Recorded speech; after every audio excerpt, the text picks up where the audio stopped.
Pirates of the Caribbean, a shadow stalks the land,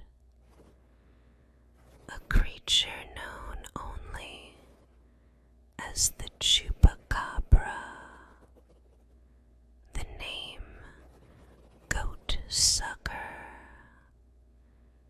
strikes fear into the hearts of those who whisper its legend.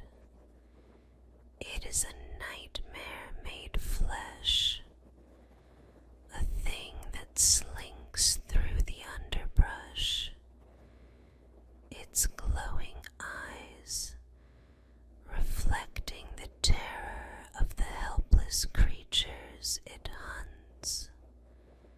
First seen in Puerto Rico, the chupacabra is no mere animal.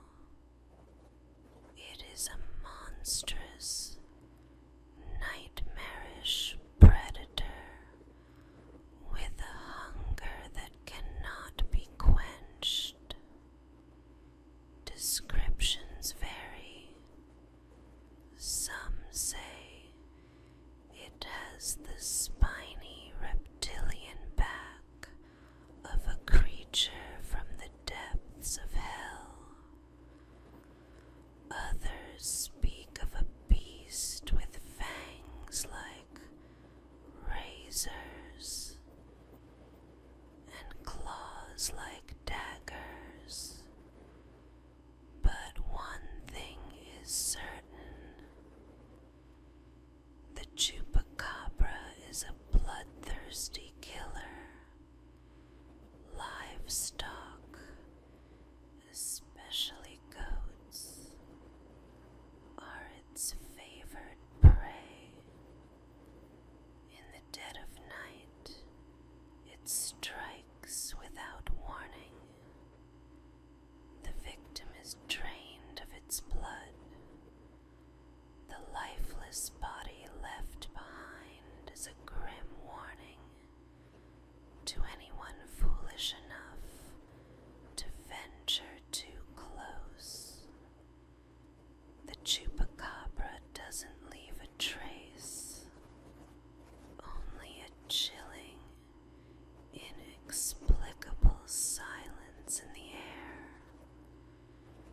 and the unmistakable scent of death. To those who have encountered it, the terror is real, and once you know its name, you can never escape its haunting presence. In the grim corridors of 1960s police stations, an eerie rumor began to spread. A dark tool known as the colander lie detector. It wasn't an ordinary machine, but a contraption as twisted as the minds of those who wielded it. Stories tell of police or military interrogators, grim-faced and humorless, who would lead suspects into dim, flickering rooms. There, in the center of a barren table, sat a colander, connected by tangled wires to a clunky, whirring photocopier. With cold hands and steely eyes, they would press the colander onto the suspect's head, the metal pressing down cold and biting. The suspect, bewildered and terrified, would feel every nerve prickling with dread, trapped under that metallic cage as the interrogators began their relentless questioning. For every answer, their eyes would narrow, scrutinizing the slightest twitch, listening to the hum of the machine as if it were an oracle. And then the moment of terror, the photocopier would sputter, lights flashing as it spat out a single sheet of paper. In bold, damning letters it read, "He's lying. No escape. No mercy." The suspect's denials would crumble under the weight of that simple, ominous phrase. Each lie printed like a final verdict, sealing their fate in ink. For hours the interrogation would continue, each piece of paper a silent accusation. Those those trapped by the colander lie detector soon broke, their confessions ripped from them by fear and paranoia, convinced the machine held powers beyond human comprehension. And while rational minds would dismiss this setup as a mere psychological trick, to those who lived through it, the memory of that cold colander and the whispering hum of the photocopier still haunts their darkest nightmares. They say that some suspects, after enduring this twisted ritual, could still hear the faint sound of that photocopier, a ghostly reminder of the machine that could see through lies and leave nothing but a trail of fear in its wake.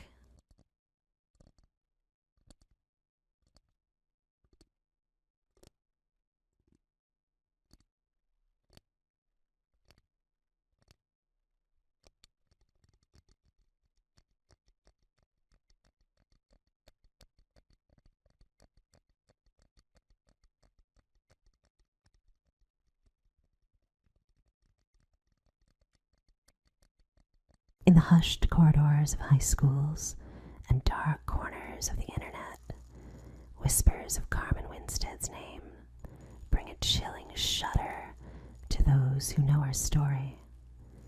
Carmen was just 16 when her life ended in one of the cruelest ways imaginable, a life stolen by her so-called friends and left to fester in the shadows of a sewer drain. One cold gray afternoon, Carmen's classmates cornered her by an old sewer. Teasing turned into shoving, and a sudden push sent her tumbling into the darkness below. The fall was brutal.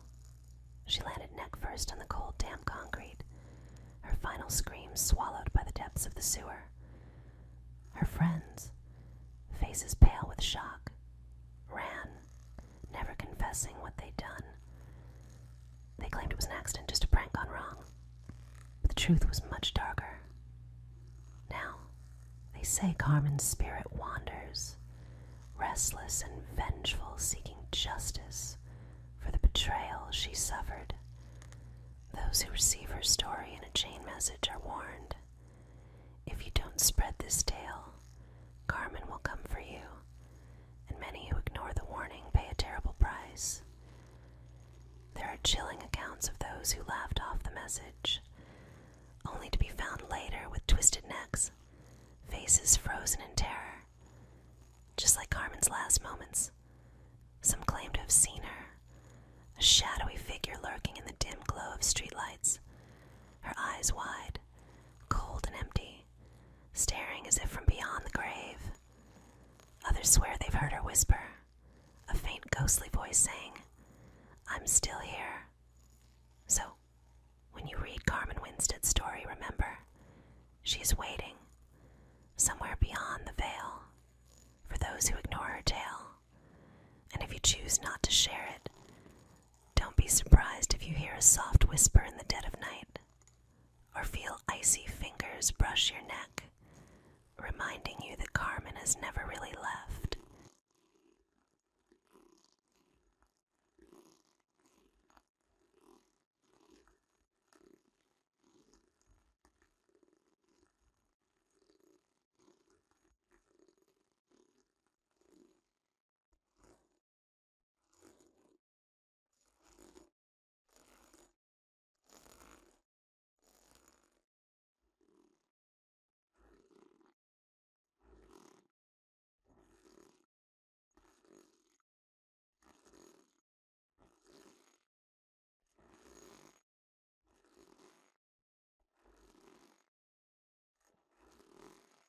In the small, quiet town of Quitman, Arkansas, an unsettling tale haunts the streets.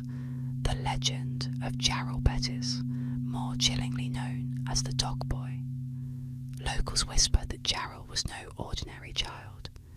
With an eerie fascination for cruelty, he terrorized the town, his twisted grin and deadened eyes enough to send shivers down anyone's spine.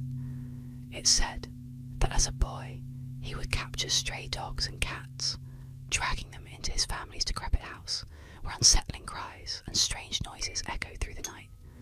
As he grew older, his dark nature only deepened. Gerald's obsession with pain extended to his own parents. Neighbours claimed they saw him towering over his elderly mother, his hands clenched, his eyes wild with some unspeakable rage. His father, a once strong man, was seen bruised and frail, unable to escape the torment inflicted by his own son. Shadows would flicker at the windows, figures moving in unnatural ways, and rumours spread that Gerald was more than a man, something twisted, something monstrous. One night, the house fell silent. No screams, no shadowy figures, only an oppressive stillness. Some say Jarrell vanished, others claim he still lingers in Quitman, watching from the dark, his cold gaze fixed on anyone who dares to remember. And when the moon is high, they say you can feel his presence, a chilling shadow creeping closer, a memory of pure, unhinged malice lurking in the quiet streets of Quitman, waiting, forever haunted by the dog boy.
In the heart of Iowa City's Oakland Cemetery stands a figure cloaked in darkness and mystery, the Black Angel, a towering bronze statue that looms over the grave of Teresa Feldvert.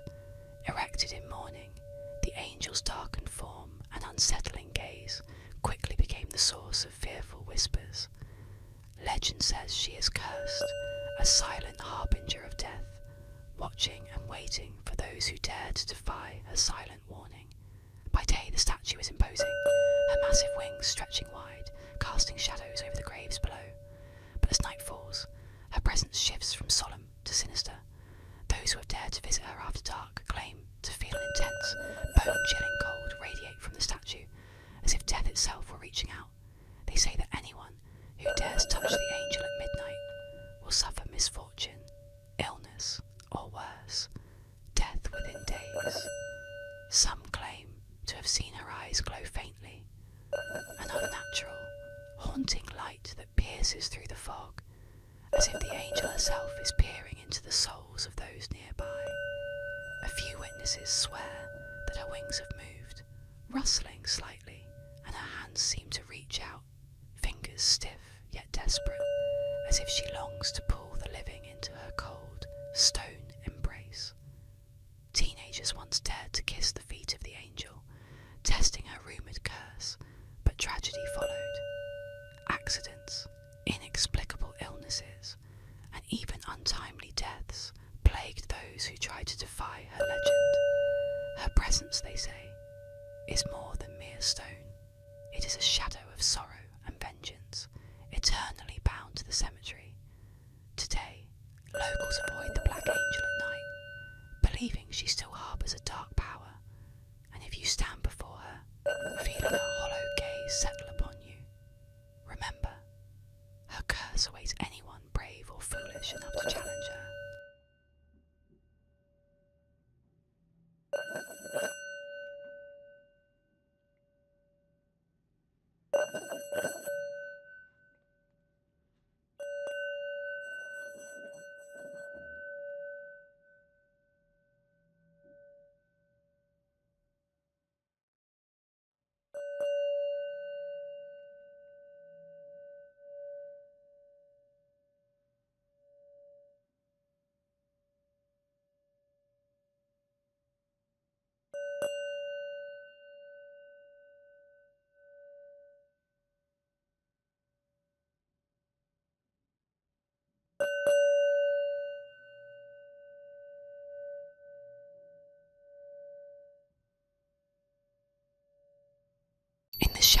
woods near Leicestershire, a creature of nightmare prowls, Black Annis, the dreaded blue-faced hag.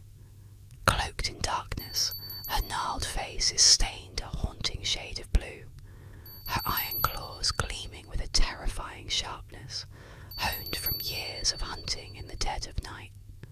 Children and townsfolk alike know the tales of her hunger, a twisted craving for human flesh that sends shivers through the village. Black Annie's hides in a cave carved from the rocks by her own jagged claws, a lair littered with the remains of her grisly feasts.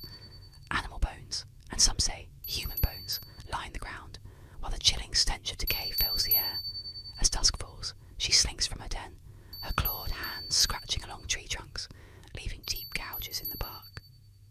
Her piercing eyes, dark and unforgiving, scan the surroundings, searching, waiting. She has a particular taste for children, her long, spindly fingers reaching out to snatch any who wander too close to the edge of the woods. Many parents tell their children tales of Black Annies, warning them not to stray after dark, lest they become her next victim. They say she hides beneath beds or crouches outside windows, her twisted grin visible just beyond the glass, savouring the fear of those trapped inside. Sometimes villagers claim to hear her unearthly wails in the wind, a bone-chilling howl that pierces the night. They say it's her call, a twisted lullaby that drags the unwary toward her grasp. On moonless nights, her figure can be seen creeping through the shadows, her blue face glowing faintly, iron claws